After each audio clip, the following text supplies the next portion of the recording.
Okay, guys, hello from wherever you're watching us from the beautiful Toronto city of Canada. This is Chidi reaching you from Worshipmedia. It's about 5 p.m. in Nigeria. It's so many different times all over the place. I know that in China right now it's 12 midnight, and those of you that have stayed awake because of this important broadcast, I'd like to thank you. Today is going to be like no other. I'm going to let you share this broadcast. The reason you're going to share this broadcast is if you don't do it, then you're a very selfish human being, honestly speaking. Because the person I'm bringing on tonight is somebody who has been invited to speak in so many conventions, in so many gatherings, and gets a chance to speak to thousands of people on a daily basis. But today, we are having the singular privilege of having her come and speak to us on this program to share with us all that, she's learned through the years, to share with us her life experiences, to share with us so many things from the spiritual perspective, from the professional perspective, from even the home perspective. And today, ladies and gentlemen, we have the singular privilege of having somebody who I've come to know for so long a time, somebody who I've come to look up to, somebody who has been an inspiration to so many young people around. I'm talking about Pastor Onyema Monye. You guys are going to see her very soon in about 3 minutes. So you have 3 minutes to go ahead and share this video and invite people. Zo Oyibo Abba, thank you so much for signing in. I know you are, a lot of people are from everywhere, from Jamaica. All right, live and direct from Jamaica, from Germany. Wow, from Italy, from everywhere. And of course, from Canada, we have everybody joining in. Go ahead and share this video. Share the video in groups. We have so many groups. You can also start a watch party, because this is the kind of this is the moments in this broadcast that we are so grateful to God about when we bring somebody like this to talk to us, because this is when we hit somebody like this, it's like a gold mine, because this is somebody who personifies what this program is all about. Somebody who has dealt with the issues that we're dealing with, somebody who has spoken about these issues. That's what we're doing. So please go ahead and invite as many people as possible. Do not keep this to yourself. Fadape, Josh, you are watching from Germany. Thank you so much, Josh. And thank you all of you who are watching from all over the world. This is, if I tell you I hit a gold mine, you just have to believe me. I'm telling you. Actually, you don't have to believe me. Just watch, and then you tell me, thank me later, as they always say. Today's broadcast is very special because it's going to bless you. We're talking about somebody who talks the talk and walks the walk. That's what we mean. Somebody who has experienced it, somebody who has seen it all. Ladies and gentlemen, I have the singular privilege of presenting to you somebody who is not just someone I look up to, but somebody who through the years has proven herself and tested and approved to be a perfect person for this program. I'm talking about the person of Pastor Onyema Monye. Put your hands together wherever you are.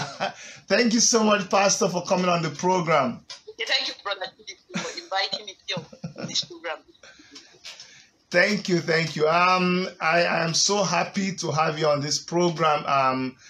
When we started this program, it was just going to be a means of talking to people, and inspiring people. But we never thought that we could have the kind of guests who have come to grace this program. So for me, it is a special privilege.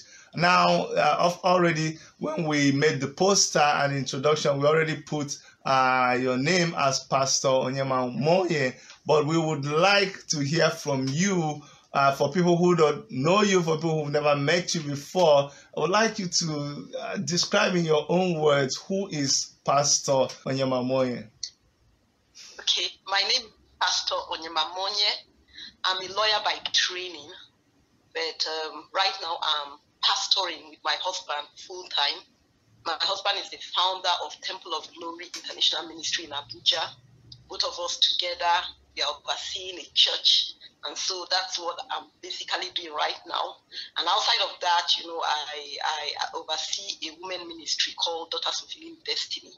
And part of what I believe that God has called me in this time, I'm in the kingdom for such a time as this, is being a reformer. And so part of what I'm doing right now is to help to reform the society, help to get involved in the 7 mountains of society, the different spheres and realms of society like education, business, and things like that, so that I can help God, repair what has gone bad in the society. Beautiful. So you were born and then you became a pastor, right? Or how did it lead to becoming a pastor? Take us through the journey. How did you end up? Because did you always know that you were going to be a pastor, or how did you end up becoming a pastor, a pastor's wife and a pastor, or being in the ministry and doing what you do in the ministry? Well, at a certain point in my life, I remember when I was like 10 years old, I used to really be impressed and by Reverend Sisters. Then I was going to the Catholic Church and I was in a missionary school. And anytime I saw Reverend Sisters being ordained, I get very emotional. I felt that was the best thing that could happen to anybody when you give your life fully in service to God. But at that point, I did not know I was going to go into full-time ministry. But I just felt that was a very honorable thing to do, that somebody would give their entire life to the service of God. And so it used to be very, very inspiring for me when I saw Reverend Sisters being ordained. And so after my high school, I went to the university. From the university, I went to law school. And then from law school, I came to Abuja in Nigeria, to start working.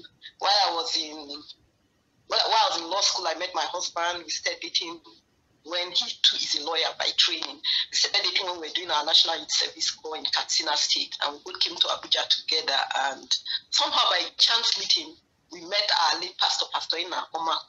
And then we got into Family Worship Center and we became leaders in Family Worship Center. And from that point onwards, it started becoming very clear, that my husband, has a call of God upon his life. Then we were not married. But at a certain point, I knew too I was going to dedicate my life to serving God. But I didn't know what form or what format it was going to take. But eventually, my husband got in the ministry. We got married. And being a pastor, eventually, I found myself also being ordained as a pastor. But outside of being a pastor's wife, I truly believe that I have a call from God.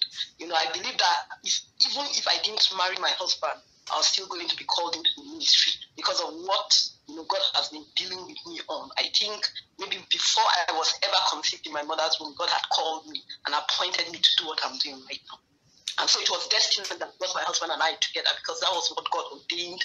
That was what God planned, that eventually both of us will come together so that we'll be able to fulfill the purpose He planned for us before we even born. Awesome. I'm going to ask you another question, but I just want to extract something from what you said now. On your Facebook post, you posted something about your meeting your husband. Can you just expand a little bit on that point, that moment you met your husband? I just take us how it happened. Take us through that moment. Anyone that has known me long enough will know that destiny is one of my favorite words. I'm actually obsessed with the word destiny. And if we were to define destiny simply means predetermined course of events. And like I always say to people, my life is like a script that has been written. I just find myself fulfilling things just like you act out a drama, a script or something. So on the first day of law school, after I invested in education, after finishing from our law faculties, we went to another university. I went to another university in another part of the country, but then at that point in Nigeria, there was only one law school, and that was in Lagos. So everybody from different parts of the country, from different faculties, from different universities, will always end up in the Nigerian law school in Lagos. And so on the first day of law school, we were supposed to be addressed by the director of the law school, and so all the students were gathered in the auditorium. And somehow, I saw a group of boys. Of course, then there were boys. We were all very young. Like about 12, 15 of them. I can't remember. They were like, everybody was like excited then, and I saw a group of, and somehow I just picked him out of the 12 or 15 of them standing. I don't know why my eyes. And immediately I saw him, I just said to myself, that's a good looking guy. Said that, like I said, I think it was destined that was going to unfold. At that point, I didn't understand it. But out of the midst of all the like guys that were standing together, talking and everything. It was only him, and my eyes picked. And and then after then, of course, we were in law school for like 9 months, and we didn't become friends in law school. But once in a while, I'll see him in the school compound, and I'll just say, "Oh, that's the guy I saw, that first time, that first day and everything." And somehow we finished law school, and when I got to Katsina State, where I was posted for my youth service, I found out that he was posted there. So I knew again that God, destiny brought us back together, and that was where we began to date. And eventually, after like 7 years, we got married. Amen, amen. I just needed to bring that out. But this interview is about you. So from the time you saw the Catholic nuns, and then you had that passion to be somebody who is of service to humanity, somebody who does good. What are the things that you did in your life that you think was in line with that vision of serving people, of being somebody of good behavior, or just trying to be the best you can in life? What things have you done in life that you think can speak to that desire and that passion in you? Okay, I remember when I was like in high school, in secondary school, on Saturdays I belonged, of course I was like in a Catholic secondary school. Yeah. Then I was a Catholic. Yes, I belonged to, I think the Legion of Mary group or something. And then every Saturday we used to go out, to prisons, the hostel. The school used to give us permission. We go to prisons, we go to hospital, to just minister to the people, go to old people's homes, to help clean up the places, their homes for them and things like that. And I found that we're very few of us doing that. But I was very passionate about doing that. So all my life, there's been this pull towards serving people, towards reaching out to the less privileged in the society. And then I also remember when I was 15 years old, when I was a teenager, anytime I got home from school, I used to wish there was a club, a youth club I belonged to. And there was none then in Makurdi where I was growing up. And so when I finished my high school at the age of 15 years, I decided to start one. And I gathered my younger ones together, family, friends, and we started what then was called G4 Youth Club, initials of my name. I started that club, and that club ran for like 2 years. I was able to gather the young people in that area, Makurdi, to teach them things, to make good use of their time when they were on holiday. So I did that when I was 15 years old. And then at the age of 28, at one point I started a youth ministry called Youth Aflame, because I felt I was called to reach out to the young people. And so I did that ministry for some time, and that was what I was doing until in our former church, I was made the president of the women ministry there. And that was what I was doing. And then after some time, of course, my husband started his own ministry. And from that point onward, I went into Reformation, because God clearly spoke to me about Reformation like 10 years ago. I knew that was part of the major calling in my life. Thank you so much, Pastor Onyema.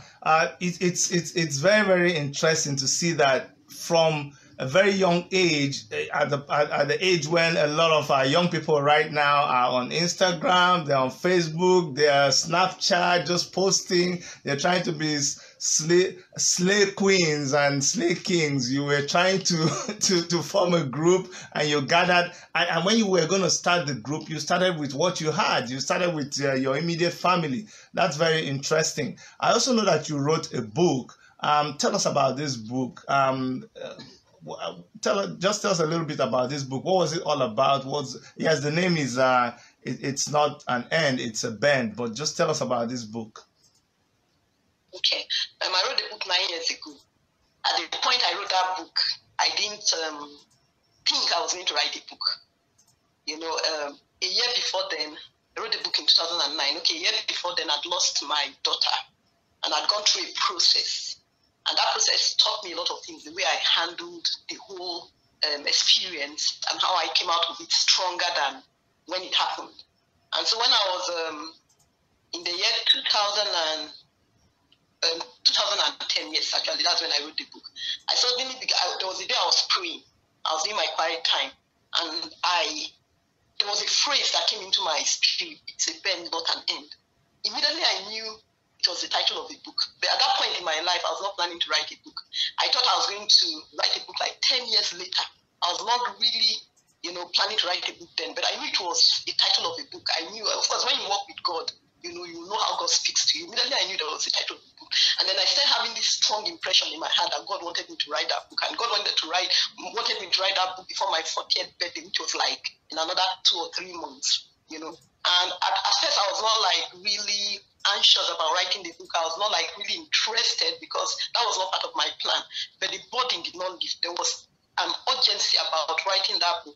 There was a burden that came upon me that made me lose my peace. And so I knew that God went, so I started to write that book, and I finished writing the book in 2 weeks. Got it published, and it was really, immediately I finished writing the book, the burden lifted. And so I knew that it was an assignment that God gave me. It was a mandate, and there was no way I could escape it. And so I wrote that book, and I released that book on my 40th birthday. So the book basically, came out of my experience of losing my daughter when she passed and everything. And of course, it talked about the principles and the lessons and everything I learned from handling her loss. But she represented a dream for me. And so part of what I was trying to, or part of what I talked about in my book is when you are faced with adversities, trials, storms of life, when it seems as if things around you, your dreams that you had like thought was going to work, crumbles and everything. How are you going to react? How are you going to handle those experiences? And then, of course, the major focus of the book was that there's no situation or circumstance of life, that is an end. If you look hard enough, there's always a seed of a rebirth and a new beginning. And so that's what God taught me, that in the midst of trials, in the midst of storms of life, in the midst of adversities, if you would truly look hard enough, you see that there's a way out of that situation and that you come out a better person. So that's what that book is all about. You see, what you just said now and your book and your experience just typifies and personalizes what we are talking about in this program. This program, title of it is Overcoming Your Limitations and Breaking Barriers in Your Life. Here you are, Pastor Onyema Monye, at the head of a very successful ministry in the capital city of Abuja, married to a very handsome, smart, sharp lawyer pastor, Pastor Monye. Oh my! Married to Pastor Monye, my pastor, and then you're successful both in your professional practice, and people look up to you and they say, you know what, I don't blame her. They have it all made. She's never experienced anything in life. Look at her, dresses nice, looks beautiful, has everything she wants in life. But to sit now and hear you talk about your experiences and the moments that you came to in life and write a book on how to overcome it, that's what this whole program is all about. Now, tell us how you were able to, I know you must have written this in your book, but this must be one of the low moments in your life when you lost your baby, but I'm sure you also experienced other moments in your life when you almost threw in the towel. Let us talk about how people can get out of that moment, because sometimes when you find yourself in that heat, all you think about is just to commit suicide, which is what is now becoming a trend amongst our young people. So speak to that. When you find yourself at that spot where you want to throw in the towel, how you can get out of that moment. Okay. The first, I think, going back, of course, you go through different phases, and seasons in your life. But I would like to identify 2 major, periods or seasons in my life that I would really call them the trials of my faith, times when you could actually say it was like a real adversity. The first one was actually had to do with my relationship with my husband. That was back then when we were still dating. At that point, we had dated for like 3, 4, 5 years. I'm not sure now, and then suddenly one day, of course, everything we had planned, we were going to get married, and everything was just like going on smoothly. And then one day he came and he said he wasn't doing anymore, And, hey, I never heard this. Okay, he said he wasn't doing anymore, and that he didn't think I was God's will for his life, And the honest truth, I was really devastated because at that point in my life, the issue was not really about marriage. If you know me, I'm a very focused person. I'm a person who is like all about destiny, fulfilling destiny. And at that point in my life, I felt that God had brought both of us together, looking at our journey before then, that God had brought both of us together, and that we were supposed to work as a team, as a couple, to fulfill God's purposes for our lives. Yeah. And so it was very devastating because it was like now shattered dream, broken dream, and everything. And so I felt really bad. And it took 9 months. Of course, we are married now, but then it took like a period of 9 months for the relationship to be restored. And I think that was the first time that God took me through the process of learning about how to deal with situations like that, deal with rejections, deal with trials and adversities. And the first lesson I learned, in that whole experience, that evening when he came and he said, well, he's made up his mind, he wants to break up with me, he doesn't want to go out with me anymore, he doesn't think he wants to marry me anymore.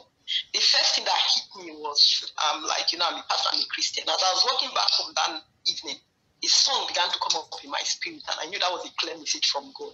What God was trying to say to me was that he allowed it happen because he had become an idol in my life.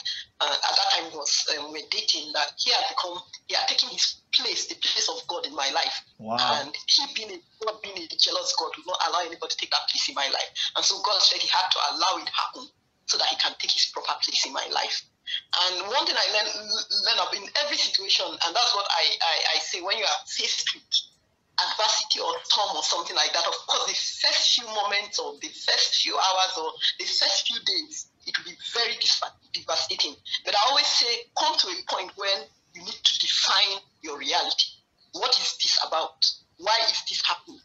And then, of course, that was what I did. And I discovered that was the reason why it was happening, that God had to take him away for me to put God first place in my life. And so I learned that. And so from the beginning, I decided to restore God back to the throne, to his place in my heart, to sit on the throne that was in my heart and everything. So I knew it was difficult. It went through a process of 9 months, learning how to just stay with God, hear God clearly, learning how to just to still be joyful even in the midst of your pain, learning all that, because I knew that was also learning how to love even when you felt like 18, learning that life is like a whole that God will take you through tests, and then when you pass any test, he promotes you, he approves you, and so he took me through a whole process. At the end of the day, I think he felt I passed it, and that was why he restored the relationship. Wow, that is so mind blowing. I'm so blown away.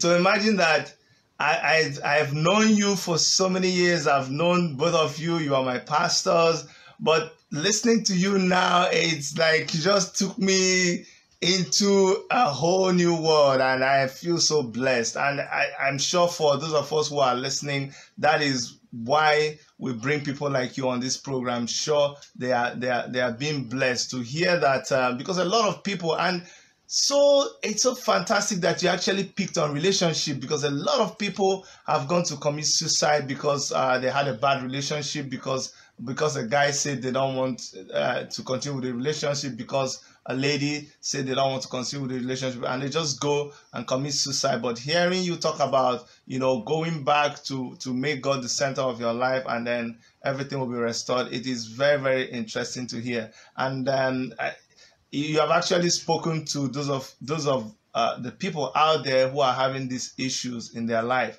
Now, let us talk about other things that you are doing, because you seem to be, what I want to see in life is people who had dreams and passions and visions. Some of them don't continue with it, but I want to see what people are doing down the road and try to connect it with their vision. You've always wanted to reach people. You always wanted to contribute to young people. You started a youth club. What in your present life have you done or are you doing to still continue to impact young people, less privileged, and stuff like that? Are there stuff like that that you're doing right now? Yeah, like I said initially, of course, overseeing the women ministry in Temple of Glory. Temple of Glory is the church where my husband and I pastor. Okay. And I think for now that is actually the platform. Okay, you need for me to say this, you need to understand that life is a process. Life is in seasons, and then life is in phases. And like I always say to people, that they need to take the responsibility to be able to interpret their lives. Yeah. And I think one grace that God has given me right from the beginning is the ability to be able to interpret my life, the different seasons of my life. Yeah. The ability to be able to understand God's mind for my life, the time, the season, and to know what I'm doing. And I think for me, I think how I got it in that area was I always used to pray prayer right from when I was a teenager. Every morning I'll pray to God. I said, Lord, let me stand perfect and complete in all your will for my life. Yeah. And as I to pray that prayer, if you pray, you need to believe that God hears you. Yeah. And so as I pray that prayer, the desires of my heart, the yearnings of my heart, the things I like, the things I take interest in, I'll normally believe that God is leading me in those areas because I pray the prayer. I pray every morning and I'll say, God, let me stand perfect and complete in all your will for my life. And of course, sometimes God will not come down or you will not hear an audible voice. And so the best thing to do is to be led by the Spirit of God. And most of the time, the leadings will come through your desires, through your yearnings, through the things you like, your likes and things like that, or the things you are drawn towards, And so one thing I say to people is that follow your heart. Follow your heart, and that's what's helped me a lot, especially if you are somebody that has a very thriving relationship with God. You are somebody that follows the principles of God. If you follow your heart, it will be you instinct your heart. You find out that actually the Spirit of God is leading you. And so over the years, things keep unfolding in my life. But then, of course, you have to have a general picture of what your purpose is, why God has called you. And like I already said and repeated, I've always been drawn towards young people. I've always been drawn towards service. I've always been drawn towards wanting to help people, discover themselves, fulfill their destinies and things like that. And so when I find myself doing things, I'm being drawn to those kind of.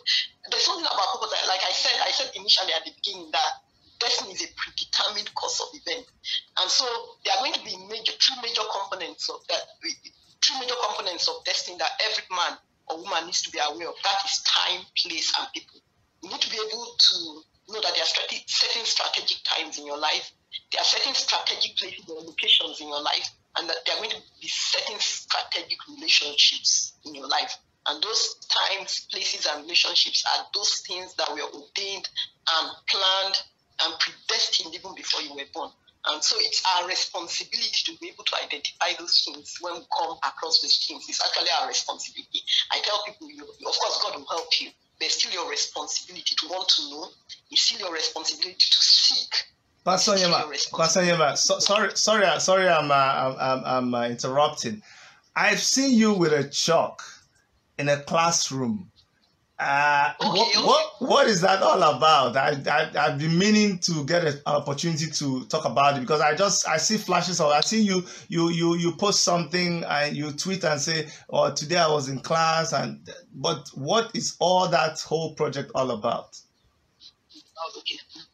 Well, I'm trying to think now where I should start from so that I can do long talk on that, how I started and how I found myself, being a volunteer teacher. Right now, I teach in a public school in Abuja where I teach students Christian religious knowledge every week. Wow. I volunteer as a teacher because the lack of teachers in most schools. I'll say I call it what I call my reformation mandate. And I don't want to go back, because it will take too long to be able to explain how I arrived there and everything. But I believe I have a calling. Oh man. Sorry again. Okay. Sorry, go ahead. Okay, maybe to just give you an understanding, I think I'll just go back to 2015. I'll quickly say it, how I got to doing what I'm doing today. Yeah. I started with a dream, a night dream. I was sleeping and I dreamt of a house, I dreamt of a bungalow, The house, the bungalow was like dilapidated. It was desolate, was in ruins, was falling apart, the walls were cracking, the building looked very, very old and dilapidated.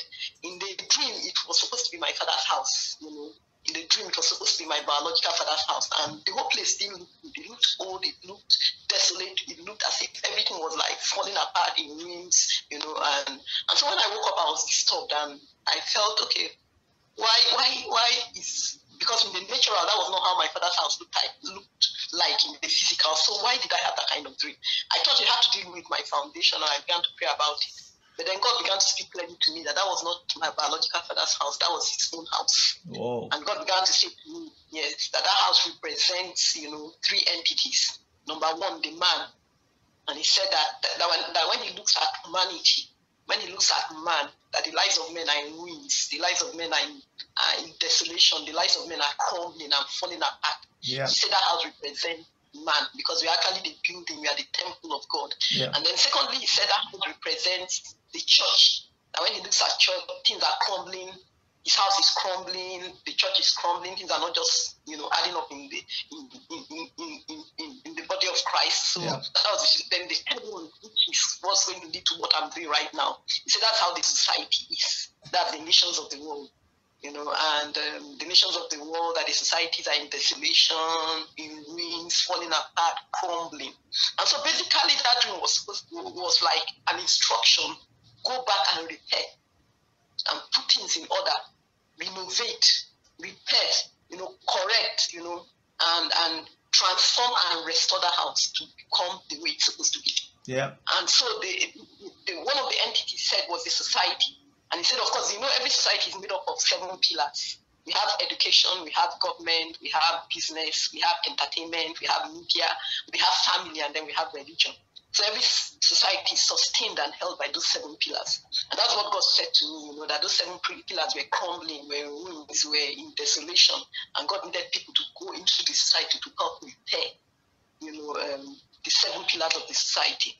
And one thing led to another, and last year somehow the Daughters of Healing Destiny, the women ministry that I oversee, we found out, that the government in Abuja, they were going to scrape, they were going to take out Christian religious knowledge out of the curriculum of public schools in Abuja because there were no teachers, to teach. And so we found out and said, okay, if we can raise volunteers, to teach these students, can they keep back Christian religious knowledge in the curriculum? And so that's how we began to raise up volunteers. And of course, I'm one of the volunteers. And part of what we are doing is actually under our reformation mandate. Part of what I believe that God has called us to do, and God has also called me personally to do, is the reformation of education in Nigeria. Because the public school is in ruins, the public school is falling apart, the public school has gone really bad in Nigeria. And so part of what I believe that God has raised us up to do in the kingdom for a time such as this is to be able to help to reform the public school system in Nigeria. So it's it's not only you that is doing the teaching.